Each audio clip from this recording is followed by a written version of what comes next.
I no bait and gave it back. Put the drums all in, let the movement start. Get up, get down, but don't pull apart. It's a swing, not the Hey, Composing Gloves here, and today we are going to talk about making wind effects in Sytrus. Sytrus makes it super duper easy. So let's look at this. Here is my effect. Here's what it sounds like.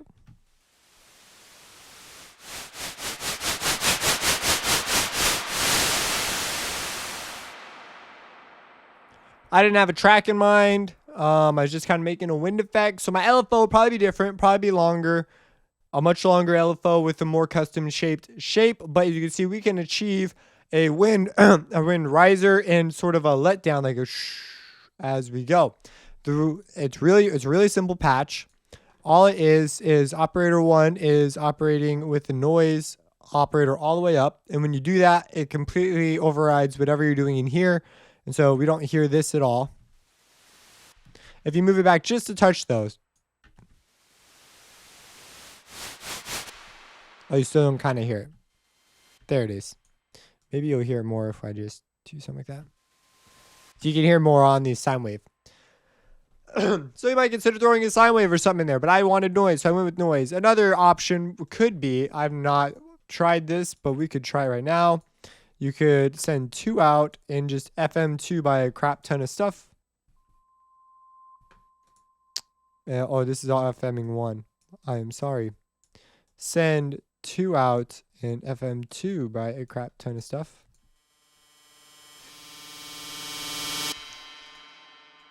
We get some pretty noisy stuff. Pretty noisy things. That's pretty darn close to the noise. Let's watch. There's the noise. Here's the FM. So you could use this to try and manipulate the noise relationship.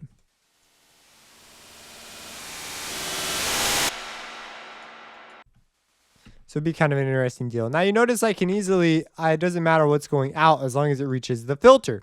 So one's going to the filter and it's just noise. The filter cutoff is being controlled by X. And so I have it on the state variable filter times 3, or what do they call it? The chocolate state variable. And I keep shaking the table. I'm sorry if the camera is shaking. There's the cool thing. So I'm moving X. And you can see it doing its thing. So X moves up and it goes, and that's what's controlling the filter, which causes it to open up and let go.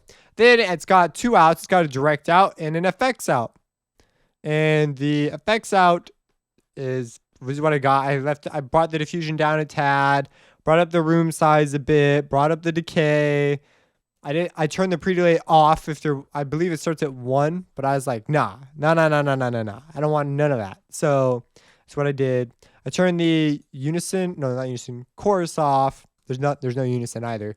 So it's pretty clean sound, just some reverb and a filter, not that complicated. So I automated that. Then I was like, hey, why don't I do that, a whole panning left, right. So it's like, wah, wah, wah, wah, wah, wah. And I didn't really spend a lot of time on that. Honestly, if I wanted to do something that lined up with the beat more meticulously, I could try and finagle with an LFO and hit the tempo sync button and try and get my automation clip just right. Or I could just do this. So you see I have an LFO on my panning, and so it's doing its thing. It's not being automated. The volume automation is the thing that's causing the wah, wah, wah, wah, wah, wah, that type of deal. And that's doing the LFO. And this is the LFO speed. So if I play it,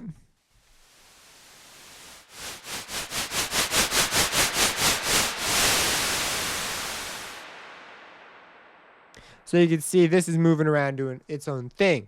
Now, there's another way in a track that I feel is a little more practical to use, even though at first it might look like more work. So I'm gonna first off copy that and just cut that out of there.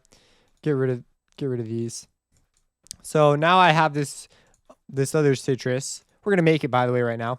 So here it is, and it's glorious. Gonna turn that on. I'm gonna turn the volume down some. And you could do it here, or you could turn it down inside the patch. I haven't spent very much thought about whether or not which one's a better idea. Probably, I don't know. Probably the one in the patch, because I might use that for mixing later. There's so many volume knobs in FL, which makes it really great, because there are things that I can automate that won't affect other automation. But It's like, I don't know. Anyways, so we have that. We're going to send it to filter 1. Send it out, send the effect out, turn the effect on, turn the unison down, turn the delay off. It's already off. Turn the reverb on, bring the diffusion down a bit, bring the decay up a bit, and bring the room size up. And we're pretty much there. So I know I went really fast, but you should know Sytrus from the ground up if you were lost during that whole part. So, okay, so we got that. Cool. Now I want to do that filter movement. So I'm going to still use mod X to move the filter, to control the filter. But I'm on the reverb page. What the heck am I doing? This controls the reverb. It'd be interesting to do that to the reverb too, but I just want to control the filter. So I'm going to turn the filter all the way on. Let's go to the cutoff, go to mod X and go wah. And then this one, pow. And that's how you do that. And now, and it's not a very strong transition band. I want it steeper, so I'm going to use ×3 and automate this jazz on so it'll turn on. I'm not going to do the downlifter this time.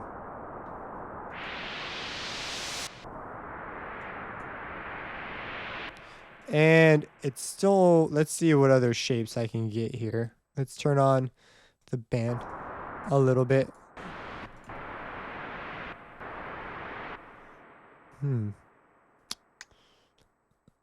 I could mess with other filters right now, but I'm not gonna. So right now, I'm okay with this. I'm okay with this for now. There's some things I'd probably do in post, like EQing to, and then I'd move the EQ out of the chain during part of it so that it came up more organically without all that low stuff that's gonna eat my spectrum down there. We could do this and then automate this to be about there and this to be about there.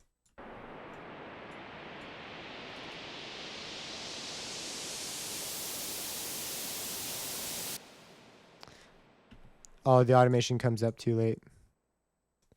It should arrive about there. I just want the front end of this to be really almost silent. So that adds a little bit of a nice flair to it. Now, the easy thing. Okay. So we could go into operator 1, turn the volume on and off, and the LFO on and off. But that's not the easiest way to do this. So instead what I'm going to do is I'm just going to automate the volume on the whole patch. So you know what? I'm going to make this what I'd want it to be if this were that loud.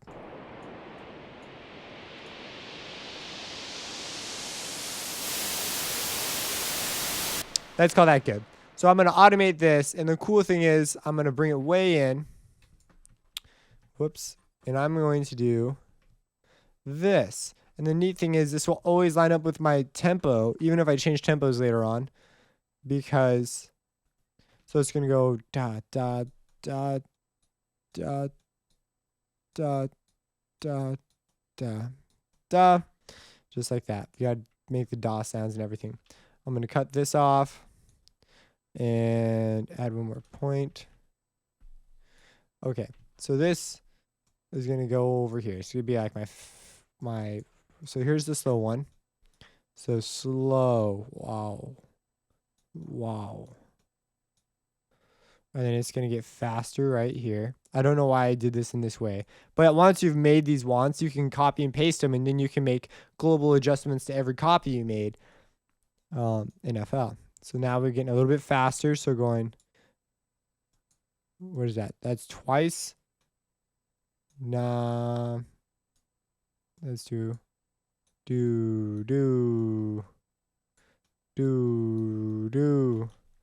Oh my gosh, we're in a tornado.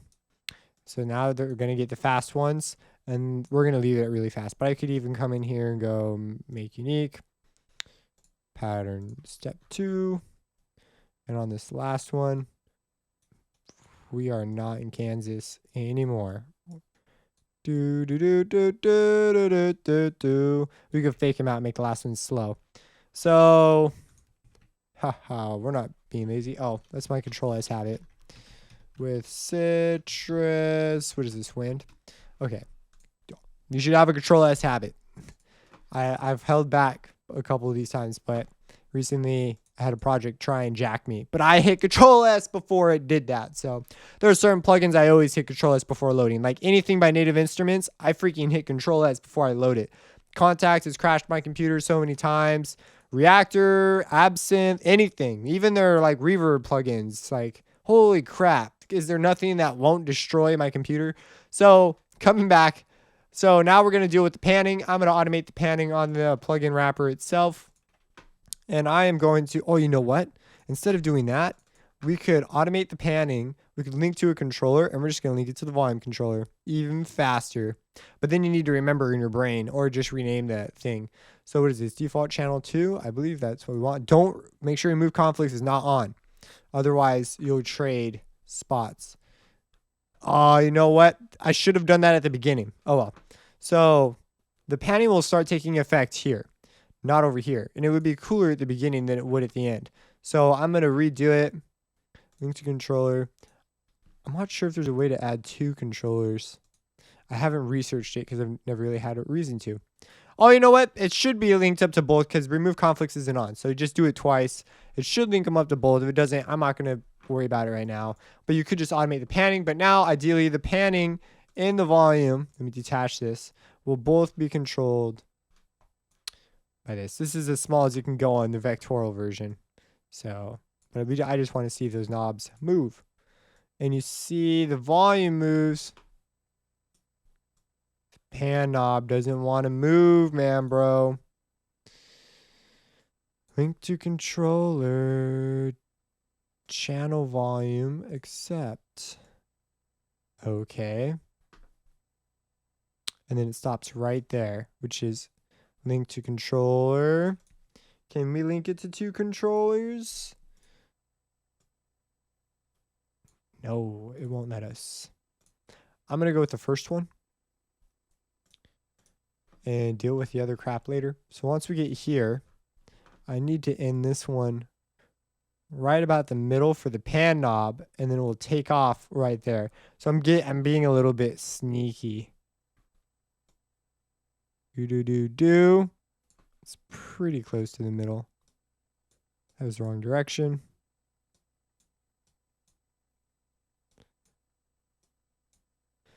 All right.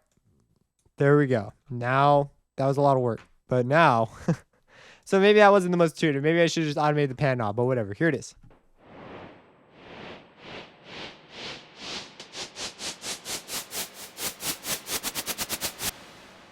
And then it'd speed up and you'd make that exactly the way you want it. And in my opinion, because there's a trade-off here, because it's not exactly the easiest thing to do unless you have one of those movement plugins, like something that does automated controller stuff for you, like the Fruity Formula generator controller or something like that. It generates, you add a formula and it generates automation for you and things like that, or the Peak controller or something.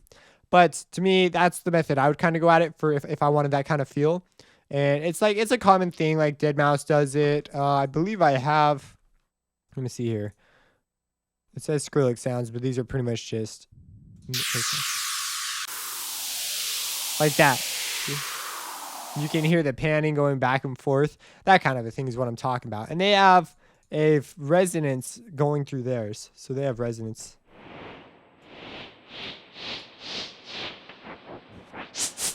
So you could create a whole bunch of cool sounds. It's just understanding that it's white noise and generator, and you can easily accomplish the same thing with FM as we demonstrated, just a whole bunch of parallel processes and a ratio that's, you know, it could be high, low. I mean, it doesn't really matter after you have that much FM going.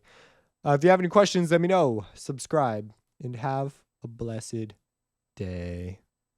It's pretty basic idea, and it's really important to understand before you get into more advanced things.